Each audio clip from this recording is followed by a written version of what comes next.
আবার কেডা করছে? হ্যালো, মা খ।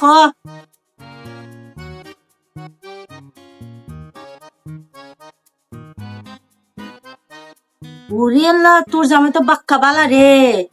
আমি জানতাম মা তুই সুখে থাকবি। ও, তোর নিয়ে ঘুরতে যাইব? যা মা যা, তোর মন দোল ভালো থাকবো, যা যা। আচ্ছা মা, আমার তো এখন কাজ আছে। জানোস তো তোর ভাবি কোনো কাজকর্ম করে না, সবকিছু আমার হরণ লাগে। আচ্ছা আচ্ছা রে মা, ভালো থাকিস। তুই জামাই নিয়ে বেড়াইতে যা, আওয়ার পরে আমরা বাসা দিয়ে হইয়া যাইস। আচ্ছা, আমার এখন আনন্দ লাগবে, আমি রাহি রে মা। আচ্ছা আম্মা শুনেন, এটা হইছে কি করবা কও? আজকে না আপনার ছেলে আসতে বাসায় তাড়াতাড়ি, বাহিরে একটু ঘুরতে যাব। আপনাকে বলে যাচ্ছি, একটু ঘুরতে যাই মা।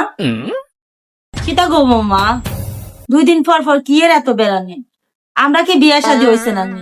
আমরা কি সংসার করছি না নি? আমরা কি এভাবে কি বেড়াইতে গেছি? তোমরা নাহান ঘোরাগাড়ি করছি। 2 দিন পর পর আমার ফোলা ঘুরতে যাও, কিসের কো এত ঘোরাগাড়ি? হ্যাঁ আচ্ছা আম্মা শোনেন, আপনাকে একটা কথা বলি।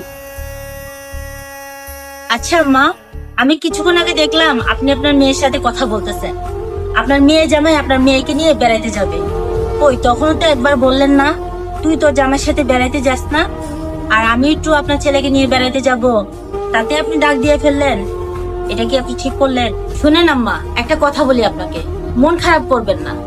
আপনি যে আমার সাথে এ ধরনের ব্যবহারগুলা করেন, ছেলের বউদের সাথে খারাপ ব্যবহার করেন, আবার এটাও আশা করেন শেষকালে ছেলের বউদের হাতে আদর যত্ন করে, মানে আমরা আদর যত্ন করব, তারপরে আপনারা সুখ শান্তি পাবেন, এটা আশা কেমনে করেন বলেন তো আপনি?